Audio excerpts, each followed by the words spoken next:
Hello everyone and welcome to the show. Now you've noticed that this one has probably started off a little bit differently than the other ones. It's normally a title saying welcome to the show and then we go into it and do it. And also, I don't know whether you've noticed or not, we have pretty artwork. So yeah, we're slowly building up the studio, making it look a bit better, looking a bit brighter. But the reason for the no normal introduction is because I've decided to do a little bit of a mini-series. I know, how exciting and wonderful. And this mini-series is going to be called What's in the Bag?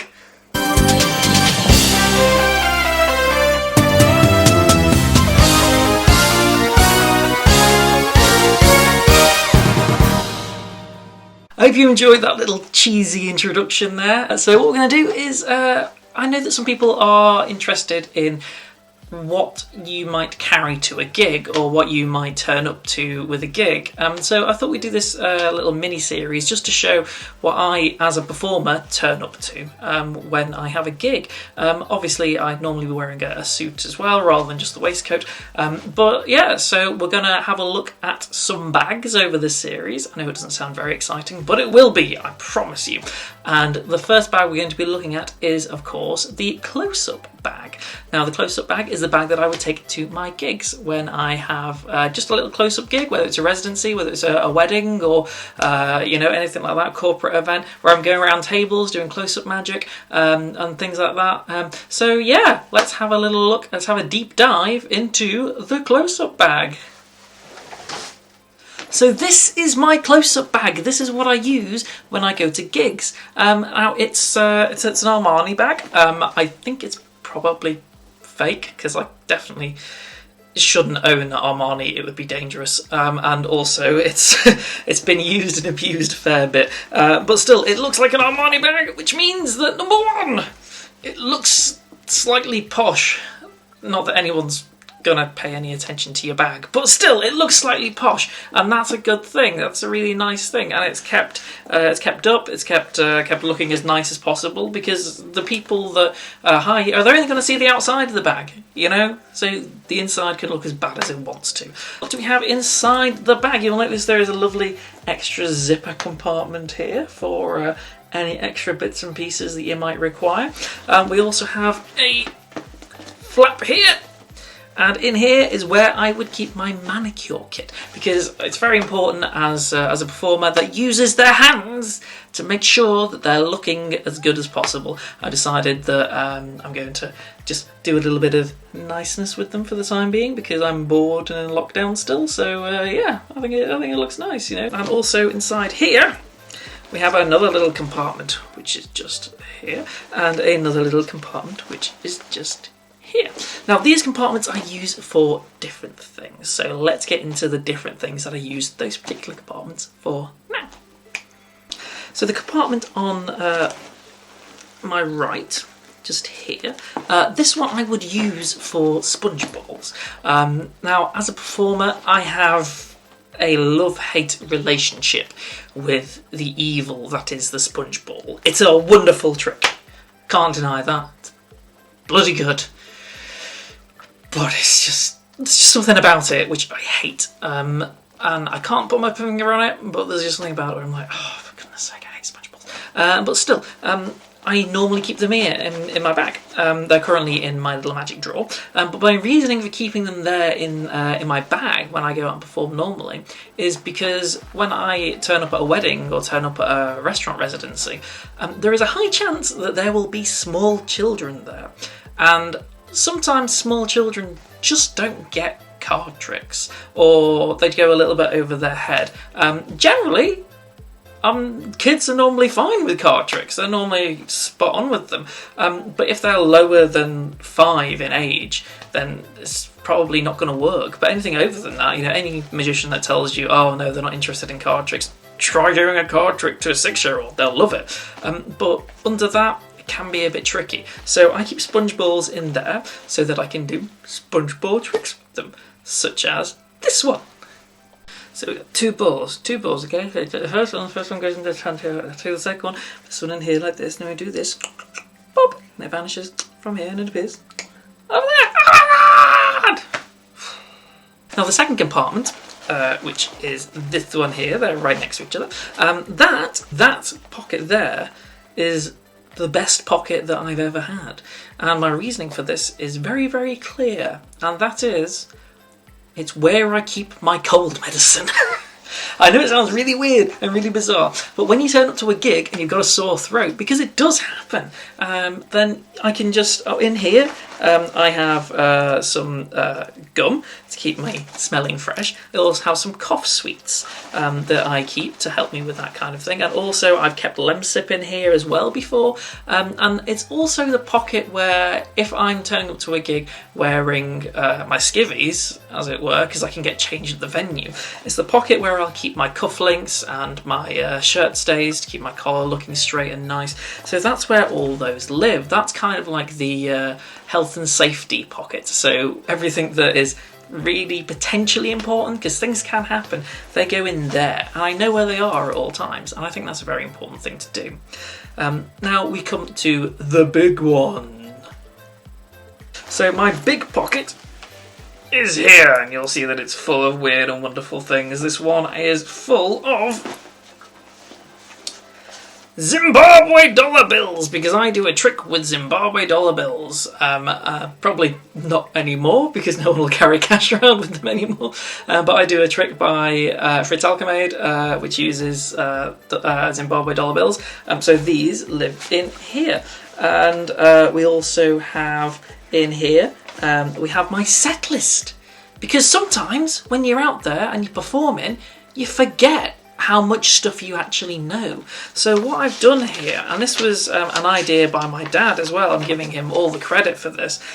So we have set list 1, set list 2, set list 3 and set list 4.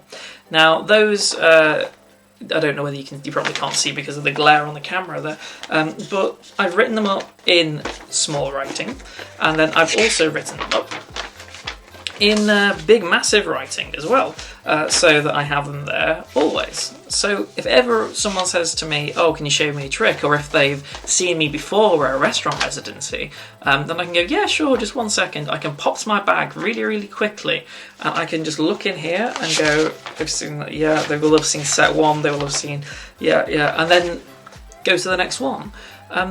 Each of my sets has an average of 4 tricks in it, and I make sure at all times that in the bag and in my jacket, when I'm wearing a jacket, those 4 things are always there. So I always have 16 tricks readily available, and that's not including the ones that just come to mind very, very quickly, that I've known for years and years and years, and all of a sudden they pop up and you go, oh yeah, that's a great one. So yeah, very important. I love this bit.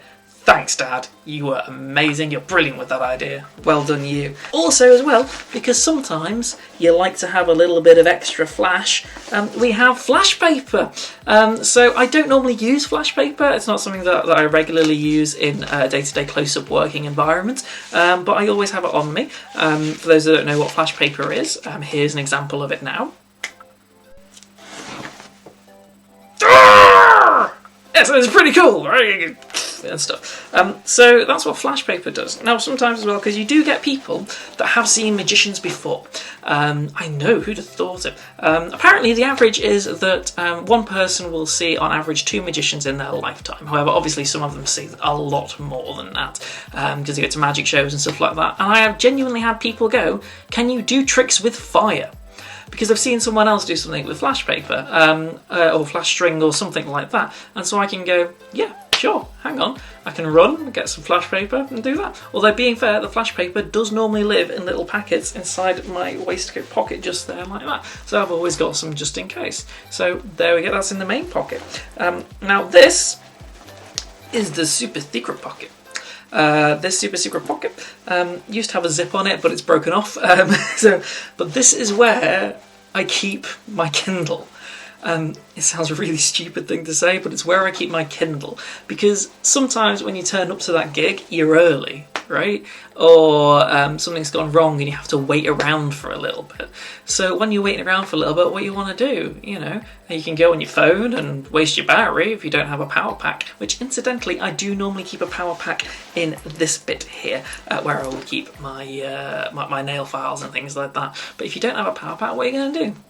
may as well have a read, right? Also, looks better to be reading something from a Kindle, especially if it has a nice cover on it, than have your headphones in waiting to, you know, it just looks better, you know. So that's where my Kindle lives, in case I'm early to a gig when I turn up, or as well, just sit on the train and read my book.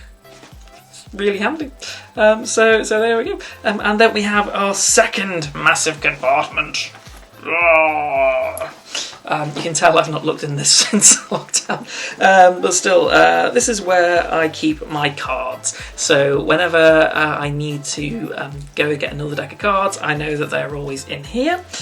They will always be in there. Also, I have, this is where I keep my rings for doing linking rings. And other bits and pieces. There's some more cards. And also another thing, remember the cold pack? Tissues! Yes, the majesty of the tissue.